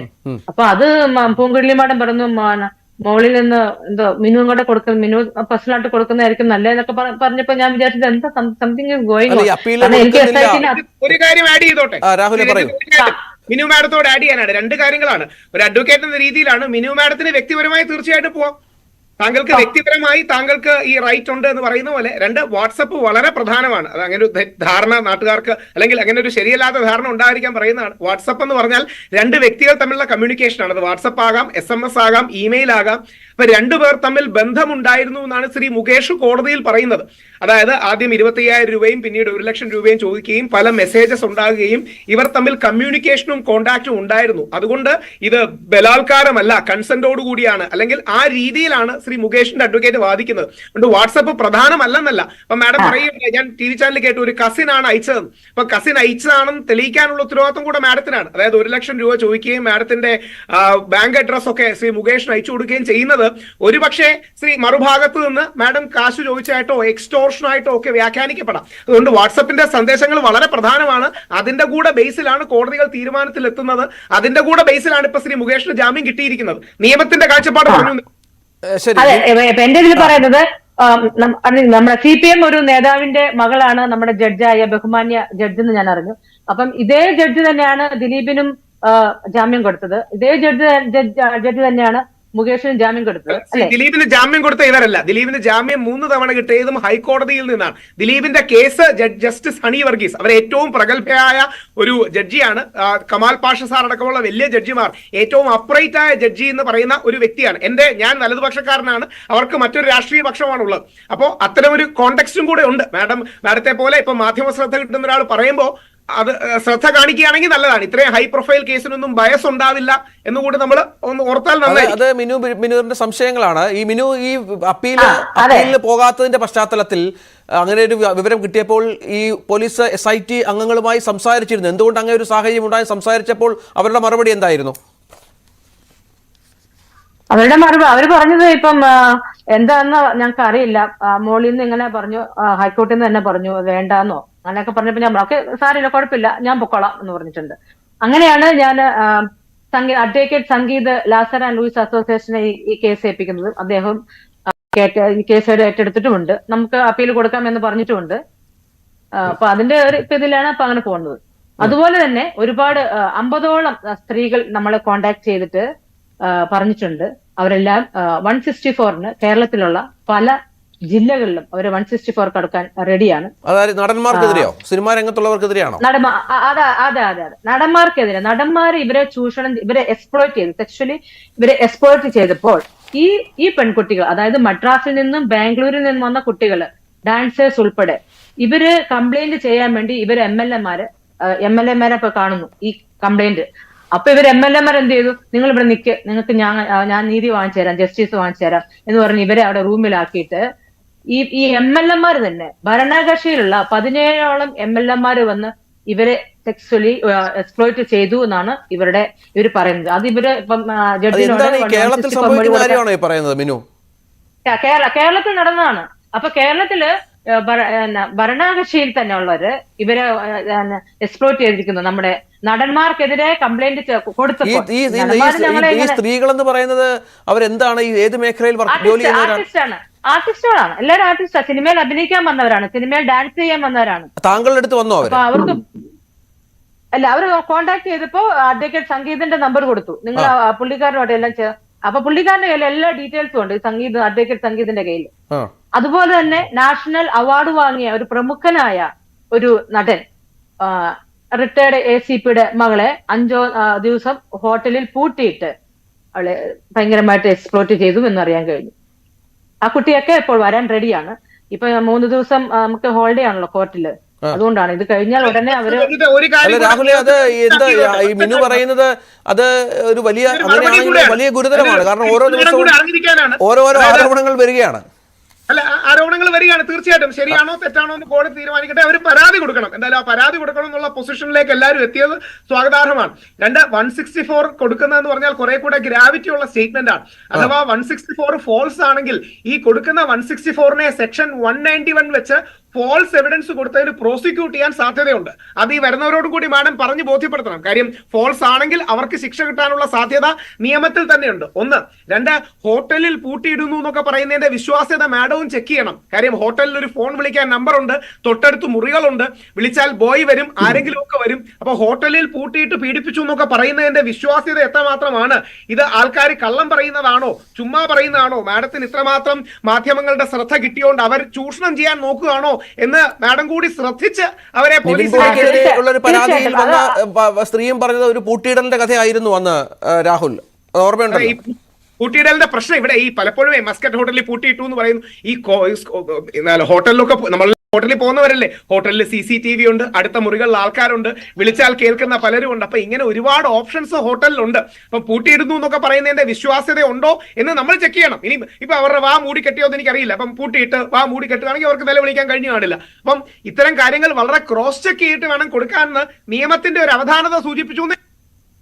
അതാണ് തീർച്ചയായിട്ടും നമ്മുടെ ഈ മീഡിയ ഇവിടെ ഒരു ട്രയൽ അല്ലല്ലോ, ട്രയൽ നടക്കേണ്ടത് കോടതിയിലാണ്. അപ്പൊ ഈ പെൺകുട്ടികൾ വന്ന് അവർക്ക് എന്താണ് അവർ അനുഭവിച്ചത് അവര് 164 ജഡ്ജിനോട് നേരിട്ട് സംസാരിക്കുമല്ലോ. അപ്പൊ അത് കോടതിയാണ് ഇവിടെ തീരുമാനിക്കേണ്ടത്, നമ്മളല്ല. നമ്മളത് മീഡിയയിൽ നമ്മൾ ജസ്റ്റ് ചർച്ച ചെയ്യാൻ വേണ്ടി മാത്രം വന്നതല്ലേ. അപ്പൊ ഈ മിനു പറയുന്നത് ഈ 50ഓളം പെൺകുട്ടികൾ സംസാരിച്ചു. അവർ ഒരുപക്ഷെ അടുത്ത ആഴ്ച ഓണം വെക്കേഷൻ ശേഷം കോടതിയിൽ എത്താൻ തയ്യാറാണ്. അതിൽ അവരുടെ പരാതിയിൽ പ്രമുഖരായ ആളുകളൊക്കെ ഉണ്ട് എന്നാണ്. അവരുടെ പരാതിയിൽ 17 MLA ഭരണകൂടത്തിലുള്ള 17 MLAമാരും ഓപ്പോസിറ്റ് പാർട്ടിയിലുള്ള 4 MLAമാർ, പിന്നെ 2 മിനിസ്റ്റേഴ്സ്, പിന്നെ കുറെ പ്രമുഖരായ നടന്മാരും ഉണ്ടെന്നാണ് ഈ പെൺകുട്ടികളൊക്കെ പറയുന്നത്. ഇവരെല്ലാവരും ഇപ്പൊ പറയാൻ റെഡിയാണ്. പക്ഷെ ഇവര് മീഡിയയുടെ മുമ്പിൽ വരാൻ ഇവർ തയ്യാറാവുന്നില്ല. ഇവര് ഡയറക്റ്റ് ആയിട്ട് 164 ജഡ്ജിന്റെ മുമ്പിൽ പറഞ്ഞോളാം എന്നാണ് ഇവർ പറയുന്നത്. ശ്രീ അമ്പിളി, താങ്കൾ ഒരു 30-35 വർഷമായിട്ട്, 35 അല്ല അതിനൊക്കെ അപ്പുറം 50 വർഷത്തിന് മുകളിലായിട്ട് ഈ ഫീൽഡിലുള്ള ഒരാളാണ്. ഈ ഹേമ കമ്മിറ്റി റിപ്പോർട്ട് പുറത്തു വന്നതിന് ശേഷവും അതിന് മുൻപുമുള്ള മലയാള സിനിമ എന്നിനി അറിയപ്പെടുമോ? അല്ല, അതിൽ വേറൊരു സംഭവം എന്ന് വെച്ച് കഴിഞ്ഞാൽ ഇവിടെ ചർച്ച ചെയ്യാതെ പോകുന്നൊരു കാര്യമുണ്ട്. ഈ നമുക്കിവിടെ സിനിമയിൽ ഒരുപാട് അസോസിയേഷനുകളുണ്ട്. ഈ അസോസിയേഷനുകൾ കൊണ്ട് ഈ മലയാള സിനിമയ്ക്ക് എന്ത് നേട്ടമാണ് ഉണ്ടായിട്ടുള്ളത് നമ്മൾ മനസ്സിലാക്കണം. 1, ഇപ്പൊ ഇതിനിടയ്ക്ക് വന്നിട്ടുള്ള നമ്മുടെ അതിജീവിതയുടെ കുറച്ച് വർഷം മുമ്പ് സംഭവിച്ച അതിജീവിതയുടെ പ്രശ്നങ്ങളിലേക്ക് ആ കുട്ടി അന്ന് രാത്രി തന്നെ ഡയറക്ടർ ലാലിന്റെ വീട്ടിൽ പോയി 1 മണിക്കൂറിനുള്ളിൽ അത് MLA PT തോമസിനെ വിളിച്ച് പോലീസിന് എത്തിക്കാൻ ആ പരാതി എത്തി എന്നുള്ളതാണ്. ഇത് 10, 20, 30 വർഷം കഴിഞ്ഞൊരു കേസ് എടുത്തിട്ട് വെടിപ്പാലക്കുമ്പോൾ ഇവര് മനസ്സിലാക്കേണ്ടത്, അത് WCCയുടെ ഞാൻ കുറ്റം പറഞ്ഞില്ല, പക്ഷെ ആരൊക്കെ ഒരു ചരട് വലിക്കുന്നുണ്ട്. ഇവിടെ സിനിമയ്ക്ക് ഈ പറഞ്ഞ സംഘടനകൾ ഞാൻ നേരത്തെ വെച്ചിട്ട് എന്താ ചെയ്തിരിക്കുന്നത്? ഈ സംഘടനയിലെ മെമ്പർമാര് പലവരും അവര് 15 വർഷമായിട്ട് ഒരു സിനിമ പോലും ചെയ്യാത്തവർ. ഇപ്പോൾ ഈ പരാതി പറയുന്ന ഈ നടി പോലും നമ്മൾ ജീവിതത്തിൽ ഇതുവരെ കണ്ടിട്ടില്ല, ഞാൻ കണ്ടിട്ടില്ല. 1. പിന്നെ ഇവിടെ ചില സംഘടനകളുടെ നേതാക്കന്മാരുണ്ട്. ഇപ്പൊ B. ഉണ്ണികൃഷ്ണൻ, അതേപോലെ തന്നെ ഈ പറയുന്ന എന്നെ ഉപദ്രവിക്കാൻ ശ്രമിച്ച ഈ സുഹൃത്തുക്കൾ, ഇവരൊക്കെ ഒന്ന് മനസ്സിലാക്കേണ്ട പ്രധാന കാര്യം എന്താണെന്ന് വെച്ച് കഴിഞ്ഞാൽ മറ്റൊന്നല്ല, അതായത് പറഞ്ഞോളൂ. ഇവർ മനസ്സിലാക്കേണ്ട ഒരു കാര്യം എന്താണെന്ന് വെച്ച് കഴിഞ്ഞാല് നമ്മള് ഈ സംഘടന ഒക്കെ കേരളത്തിൽ 94 തുടങ്ങുന്ന മേക്ട തുടങ്ങി കുറച്ച് കളി കഴിഞ്ഞപ്പോഴേക്കും അത് സ്പ്ലിറ്റ് ചെയ്തു. പിന്നെ വിനയന്റെ പേരില് നേതൃത്വത്തില് മേക്ട ഫെഡറേഷൻ ഉണ്ടായി. അതിൽ കുറച്ചു കാലം കാനൻ രാജേന്ദ്രൻ CPIയുടെ പുള്ളി ചെയർമാനും ഞാൻ പ്രസിഡന്റ് ആയിട്ടിരുന്നു 2 വർഷം. വിനയന്റെ നേതൃത്വത്തിൽ തന്നെയാണ് സംഭവ കാര്യങ്ങൾ മുന്നോട്ട് വരുന്നത്. ഇപ്പൊ കുറെ കാലമായിട്ട് ഞാൻ ഒരു അസോസിയേഷനിൽ മെമ്പറല്ല. ഇവിടെ കേരളത്തിലെ മലയാള സിനിമ അത് വളർന്നിട്ടുണ്ടെങ്കിൽ ഈ അസോസിയേഷനുകളൊന്നുമല്ല. കാരണം 160ഓളം വരുന്ന ഫിലിം സൊസൈറ്റികൾ 70കളിൽ വളരെ സജീവമായി നിന്നിരുന്ന ആ സൊസൈറ്റികളാണ് മലയാള സിനിമയെ വളർത്തിയത്, അല്ലാണ്ട് ഈ സംഘടനകളല്ല. ഈ സംഘടനകൾ എന്ന് പറഞ്ഞാൽ പരസ്പരം വിടുപ്പലയ്ക്കും അതേപോലെ തന്നെ ചിലർക്ക് എന്ന് പറഞ്ഞാൽ ഈ ചാനലിന്റെ ക്യാമറ ഫോബിയ. ക്യാമറ കണ്ടു കഴിഞ്ഞാൽ ഈ ബി ഉണ്ണികൃഷ്ണനും ഈ GS വിജയനും അതുപോലെ കുറെ പേർക്ക് ഇവർക്കിത് കണ്ടു കഴിഞ്ഞാൽ ഇവര് പിന്നെ ആരെ എന്തൊക്കെ പറയുന്ന അവർക്ക് തന്നെ അറിയില്ല. ഒരു കാര്യം മനസ്സിലാക്കണം, ഈ സിനിമ പെട്ടെന്ന്, ഈ മലയാള സിനിമ പെട്ടെന്ന് ഒരു ദിവസം ഉണ്ടായതല്ല. 1928 ഒരു നടിയെ കിട്ടാൻ വേണ്ടി JC ഡാനിയേൽ ഒരുപാട് അലഞ്ഞു ഇല്ലേ? എന്നിട്ട് അവസാനം നിന്ന് ഇന്നത്തെ യൂണിവേഴ്സിറ്റി മറ്റേ ആയുർവേദ യൂണിവേഴ്സിറ്റി നിൽക്കുന്ന ആ സ്ഥലത്ത് ഒരു ചന്തയിൽ പുല്ല് തലയിൽ വെച്ച് നിൽക്കുന്ന റോസി എന്ന് പറയുന്ന ദളിത യുവതിയെ കൊണ്ടുപോയിട്ടാണ് അവർ ഷൂട്ട് ചെയ്തത്. ആ കുട്ടി ഒരു ചോറ്റുപാത്രത്തിൽ ചോറ് കൊണ്ട് 6 കിലോമീറ്റർ നടന്ന് 1.5 ചക്രത്തിനാണ് അവരെന്ന് ആ സിനിമയിൽ അഭിനയിച്ചത് അല്ലേ? ആ കുട്ടി അവസാനം എന്ത് പറ്റി? അന്നത്തെ കാലത്ത് ഒരു നടി എന്ന് പറഞ്ഞു കഴിഞ്ഞാൽ ഒരു വളരെ മോശമായ ഒരു അഭിപ്രായമായിരുന്നു അന്ന് ഉണ്ടായിരുന്നത്. വളരെ മോശമായ നൃത്തം ചെയ്യുന്ന പെണ്ണുങ്ങളെ പോലും അന്ന് ദേവദാസികൾ എന്ന് പറയുക പോലും നമ്മൾ കൂത്ത് എന്ന് പറഞ്ഞാൽ ഡാൻസ്, അച്ചി എന്ന് പറഞ്ഞു കഴിഞ്ഞാൽ ഭാര്യ, കൂത്തിന്റെ അച്ചി എന്ന് പറഞ്ഞാൽ അത് കലാന്തര കല്യാണ കുട്ടി. അപ്പൊ ഒരു പ്രസംഗത്തിൽ പറഞ്ഞാണ് കൂത്തിച്ചി എന്ന് പറഞ്ഞു കഴിഞ്ഞാൽ വളരെ മോശമായ ഒരു പദമായിട്ട് ഈ സ്ത്രീകളെ ഉപയോഗിച്ചു തുടങ്ങി. അതെന്താ കാരണം? ഈ അഭിനയവും നൃത്തവും വളരെ മോശമായ ഒരു കാലഘട്ടത്തിൽ പ്രയോഗിച്ചിരുന്നത്. ആ കാലഘട്ടത്തിൽ നിന്ന് മലയാള സിനിമ മാറി ജീവിതരാവുകയും BS സരോജയും അതേപോലെ തന്നെ നീലക്കോയിലിലെ വിസ്കുമാരിയും പിന്നെ ഷീലയും ശാരദയും ജയഭാരതിയും സത്യനും പ്രേംനസീറും മധുവും അടൂർബാസിയും KP ഉമ്മറും തുടങ്ങിയ എത്രയോ ആൾക്കാർ വന്നു. ഞാൻ രാമകാര്യത്തിന്റെ ശിക്ഷനായിട്ട് വന്ന ആളാണ്. PM മേനോന്റെ കൂടെ വർക്ക് ചെയ്തിട്ടുണ്ട്, മധു സാറിന്റെ കൂടെ വർക്ക് ചെയ്തിട്ടുണ്ട്, ശ്രീകുമാരൻ തമ്പി സാറിന്റെ കൂടെ വർക്ക് ചെയ്തിട്ടുണ്ട്, ബാലേന്ദ്ര മേനോന്റെ കൂടെ വർക്ക് ചെയ്തിട്ടുണ്ട്, P ചന്ദ്രകുമാരി സത്യനന്ദിക്കാടിന്റെ കൂടെ ഞാൻ വർക്ക് ചെയ്തിട്ടുണ്ട്. പക്ഷെ അന്നൊന്നും കാണാത്ത ഇപ്പോഴത്തെ ഈ വിഴുപ്പലക്കൽ നല്ലതിനാണോ എന്ന് ഇവർ ആലോചിക്കണം. പിന്നെ ഇവരൊക്കെ ഈ തലപ്പത്തിരുന്നിട്ട് ഇവർ ആലോചിക്കുന്നുണ്ടാവും ഞങ്ങളാണ് സിനിമ കണ്ടുപിടിച്ചത്. ഞാൻ മനസ്സിലാക്കിയത് കാരണം വെച്ച് കഴിഞ്ഞാൽ ഫ്രാൻസിലെ പാരീസിലെ ആന്റോണിയോ ലുമിയർ എന്ന് പറയുന്ന ഒരു സ്റ്റുഡിയോക്കാരുടെ 2 മക്കൾ, Auguste Lumiere and Louis Lumiere, 2 മക്കൾ, അവരാണ് സിനിമ കണ്ടുപിടിച്ചതെന്നാണ് ഞാൻ ഇതുവരെ അറിഞ്ഞത്. പക്ഷെ ആന്റോണിയോ ലുമിയറിന് 5-6 മക്കളുണ്ടെന്നും അതിലൊന്ന് നമ്മുടെ ബി ഉണ്ണികൃഷ്ണനും ഒന്ന് GS വിജയനും അതുപോലെ മറ്റുള്ളവരാണെന്നൊക്കെ ഞാൻ ഇപ്പോഴാണ് മനസ്സിലാക്കുന്നത്. അപ്പൊ ഇവരൊക്കെ ധാരണ ഇവരാണ് സിനിമ കണ്ടുപിടിച്ചതെന്നാണ്. അതുകൊണ്ട് എനിക്കൊരു കാര്യം പറയാനുള്ളത്, സിനിമ നന്നാക്കുക ആദ്യം, അത് കേട് വരുത്താതിരിക്കുക. അതുണ്ടെങ്കിൽ ലക്ഷക്കണക്കിന് വരുന്ന ആൾക്കാർക്ക് മുന്നോട്ട് പോകാൻ പറ്റും. ഈ വെറുതെ പറഞ്ഞ് ഓരോ ആൾക്കാരുടെ പേരിൽ പരാതികൾ പറഞ്ഞ് പരിഭവങ്ങൾ പറഞ്ഞ് അത് അപ്പോഴേ ഇത് ചെയ്യണം. അല്ല, പരാതികൾ പറയാനുള്ളതാണല്ലോ ശ്രീ അമ്പിളി. അതിന് ഒരു വേദി വന്നപ്പോൾ, ഒരു റിപ്പോർട്ട് പുറത്തു വന്നപ്പോൾ ആ നടിമാർക്ക് ഒരുപക്ഷെ അവർ അനുഭവിച്ച നിരവധിയായ വർഷങ്ങളെ അനുഭവിക്കുന്ന പ്രശ്നങ്ങൾക്ക് അവർക്കൊരു വേദി കിട്ടിയപ്പോൾ അത് അവർ പറയുക എന്നുള്ളതാണല്ലോ. അല്ല, ഇത് ഈ എന്നും ഈ പരാതികളുമായി അല്ലെങ്കിൽ ഈ പ്രശ്നങ്ങൾ ഇവർ മൂടി വെച്ച് നടക്കുക എന്നുള്ളത് എങ്ങനെയാണ് സാധിക്കുക? കുറെ പൊയ്മുഖങ്ങളൊക്കെ അഴിഞ്ഞു വീഴുന്നേ. ആരും താങ്കൾക്കും അറിയാമല്ലോ, ഈ ഫീൽഡില് താങ്കളും ഈ വർഷങ്ങളായി ഈ രംഗത്തുള്ള ആളാണ്. താങ്കൾക്കറിയാം അത്ര ശുദ്ധരൊന്നുമല്ല പല ആളുകളും, എല്ലാവരെയും അടച്ചാക്ഷേപിക്കുകയല്ല. കേൾക്കൂ, സിനിമ കണ്ടുപിടിച്ച കാലത്ത് സ്ത്രീകളുണ്ട്, പുരുഷന്മാരുണ്ട്, ഈ പറയുന്ന പീഡനങ്ങളുണ്ട്, കാര്യങ്ങളും ഈ അബോധങ്ങളൊക്കെ ഉണ്ട്.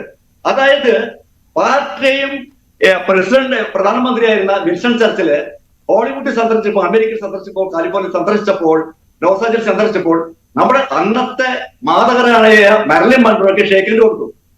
അതിനെക്കുറിച്ച് അവർ ഞാൻ നേരത്തെ പറഞ്ഞ ഈ WCC എന്ന് പറയുന്ന സിനിമ ക്രിറ്റിക്സിൽ അവര് പറഞ്ഞൊരു പരാജയം എന്താണെന്നറിയോ?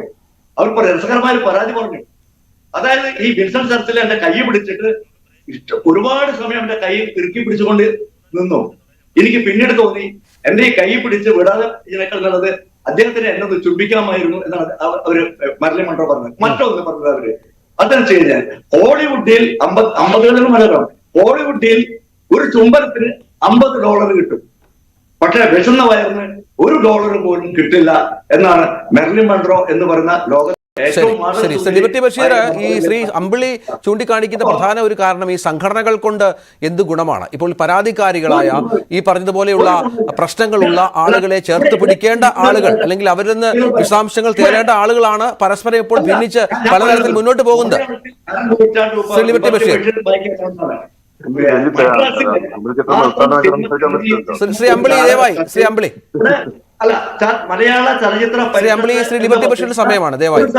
അത് ഇന്നുണ്ട്. ശരി ശരി ശരി. ഇന്ന് 25 കോടിക്ക് മേലെ വിലമതിക്കുന്ന ഒരു ഒരു ഒരു മലയാള ചലച്ചിത്ര പരിഷത്തുണ്ട്. ശരി ശരി. ശ്രീ അമ്പിളി, താങ്കൾക്ക് എന്റെ വാക്കുകൾ കേൾക്കാമോ?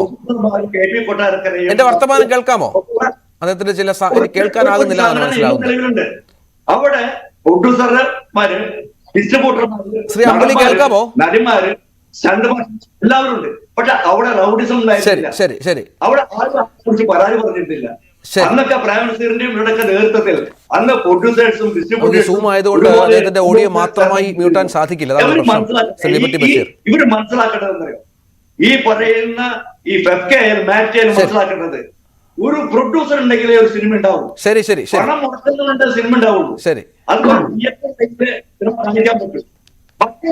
പറയട്ടെ, ഞാൻ പറയട്ടെ. ശരി ശരി. ദയവായി, താങ്കളുടെ സമയം കഴിഞ്ഞു. ശ്രീ അമ്പിളി, താങ്കളുടെ സമയം കഴിഞ്ഞു. ശ്രീ ലിബർട്ടി ബഷീർ സംസാരിച്ച് നമുക്ക് സമയക്കുറവുണ്ട്. നമുക്കൊരു 4-5 മിനിറ്റ് മാത്രമാണ് ബാക്കിയുള്ളത്. ദയവായി ദയവായി. പ്രൊഡ്യൂസർമാർക്ക് ഒരു വിലയുണ്ടായിരുന്നു. ഇന്ന് ഇവിടുത്തെ വലിയ നടന്മാരുടെ പുറകിൽ പോയി വെട്ടിപ്പിടിച്ച് നിൽക്കുന്ന ഒരു ഫൈനാൻസർ മാത്രമാക്കി മാറ്റിയിരിക്കുന്നു ഈ സംഘടന. ശരി, പറഞ്ഞോളൂ ശ്രീ ലിബർട്ടി ബഷീർ. എനിക്ക് പറയാൻ 100% ശരിയാണ്. സംഘടന കൊണ്ട് മലയാള സിനിമക്ക് ഒരു നേട്ടമില്ല, സംഘടനക്ക് നേട്ടമുണ്ടെന്ന് മാത്രമില്ല. ഏറ്റവും ഉദാഹരണം കഴിഞ്ഞ ആന്റണി ഗവൺമെന്റ് ഒരു 15-20 വർഷം മുമ്പ് ആന്റണി ഗവൺമെന്റ് വന്ന സമയത്ത് മാത്രമാണ് മലയാള സിനിമക്ക് ഗവൺമെന്റ് കൊണ്ട് എന്തെങ്കിലും ഒരു മെച്ചം ഉണ്ടായിട്ടില്ല. ഒരു സർവീസ് ചാർജും എന്തെല്ലോ വർദ്ധിച്ച് ചെറിയൊരു മെച്ചം ഉണ്ടാക്കി. കഴിഞ്ഞ 20 വർഷമായിട്ട് മാറി മാറി വരുന്ന ഗവൺമെന്റ് മലയാള സിനിമക്ക് വേണ്ടി ഒന്നും ചെയ്തിട്ടില്ല. ഇത് കോടിക്കണക്കിന് നോക്കിയ ഒരു വർഷത്തിൽ വരുമാനം കിട്ടുന്ന, ഒരു മുടക്കില്ലാണ്ട് വരുമാനം കിട്ടുന്ന ടാക്സ് ഇനത്തിലും GST ഇനത്തിലും മറ്റേ മുനിസിപ്പാലിറ്റി ഇനത്തിലും ഒരു 130 ടിക്കറ്റ് വന്നാലും 30 രൂപയും ഗവൺമെന്റിനാണ്. ബാക്കിയുള്ള 100 രൂപയാണ് പ്രൊഡ്യൂസേഴ്സിനും ഡിസ്ട്രിബ്യൂട്ടേഴ്സും തിയേറ്റർ ഉടമകളും കിട്ടുന്നത്. എന്നിട്ടും ഇൻഡസ്ട്രി കൊണ്ട് ഒന്നും ചെയ്യുന്നില്ല. കുറെ സംഘടന ഉണ്ട്. സംഘടനയുടെ തലപ്പതിരിക്കുന്നവർക്ക് നേട്ടമല്ലാണ്ട് അവർക്ക് സംഘടന തലപ്പതിരിക്കുന്നവർക്ക് ആർട്ടിസ്റ്റുകൾ ഡേറ്റ് കിട്ടാൻ വേണ്ടി എടുപ്പാണ്. പ്രൊഡ്യൂസേഴ്സ് ആയാലും ആയാലും ഡിസ്ട്രിബ്യൂട്ടേഴ്സ് ആയാലും മറ്റേ ആർട്ടിസ്റ്റുകളുടെ ഡേറ്റ് കിട്ടാൻ വേണ്ടി എടുപ്പാണ്. അവരുടെ കാര്യങ്ങൾ നേടാൻ വേണ്ടി എടുപ്പാണ്. ഇപ്പൊ ഏറ്റവും അടുത്ത് നടന്ന ഒരു ഉദാഹരണം എനിക്ക് പറയാം. ഇവിടെ അമ്മയും പ്രൊഡ്യൂസേഴ്സും കൂടിയിട്ട് ഒരു പ്രോഗ്രാം നടത്തി. 550 മെമ്പർമാരുണ്ട് കേരള പ്രൊഡ്യൂസേഴ്സ് അസോസിയേഷനിൽ. സ്ഥിരം മെമ്പർമാർ 520 മെമ്പർമാരാണ്. പുതിയ മെമ്പേഴ്സിൽ നിന്ന് അവര് വോട്ടവകാശമില്ല, പൈസ അടക്കണം, വോട്ടവകാശമില്ല. ആ പരിപാടിക്ക് കേരളത്തിലെ ഒരു പ്രൊഡ്യൂസേഴ്സിനും അവര് ഒരു ടിക്കറ്റ് കൊടുക്കാനുള്ള ഒരു മനസ്സും കൂടി അവർ കാണിച്ചിട്ടുണ്ട്. സാധാരണ പാസ് കൊടുക്കാൻ വേണ്ടി പാസ് പോട്ടെ, എന്നാലും ആൾക്കാർക്ക് വേണമെങ്കിൽ ടിക്കറ്റ് ഒരു എമൗണ്ട് എന്ന് പറഞ്ഞാൽ ആ ടിക്കറ്റ് തയ്യാറായിരുന്നു. ജീവിതത്തിൽ ഒരു വർഷത്തിന്റെ ഒരു 600 രൂപ 700 അവിടെ അടക്കുന്ന കൂട്ടാണ് മെമ്പർമാർ. അപ്പൊ അവർക്ക് അവിടെ തലപ്പത്തിരിക്കുന്ന കൂട്ടത്തിലുള്ള പ്രൊഡ്യൂസേഴ്സിന്റെ എക്സിക്യൂട്ടീവ് മെമ്പേഴ്സ് പ്രൊഡ്യൂസേഴ്സ് ഇവിടെ അങ്ങനെ ടീം പ്രസിഡന്റും സെക്രട്ടറിമാരും അവർക്ക് മെച്ചം ഉണ്ടാവും. മലയാള ഇൻഡസ്ട്രിക്ക് ഒരു ഗുണമില്ല. അത് കുറെ കാര്യങ്ങളുണ്ട്. നന്ദി ശ്രീ ലിബർട്ടി ബഷീർ. സമയക്കുറവുണ്ട്, ദയവായി ക്ഷമിക്കുക, ഞാൻ ഇടപെടുകയാണ്. നന്ദി ശ്രീ ലിബർട്ടി ബഷീർ, ശ്രീ ഡയറക്ടർ അമ്പിളി, ശ്രീ മിനു മുനീർ, ഒപ്പം ശ്രീ രാഹുൽ ഈശ്വർ. ഏതായാലും പരാതി പറഞ്ഞവരെല്ലാം മൊഴി നൽകുമോ എന്നായിരുന്നു ചോദ്യം ചോദിച്ചത്. മൊഴി നൽകുമെന്ന് പറഞ്ഞത് 36% ആളുകൾ മാത്രമാണ്. ഇല്ല എന്ന് 65% ആളുകളും, നിഷ്പക്ഷരായി 4% ആളുകളും മറുപടി പറഞ്ഞു.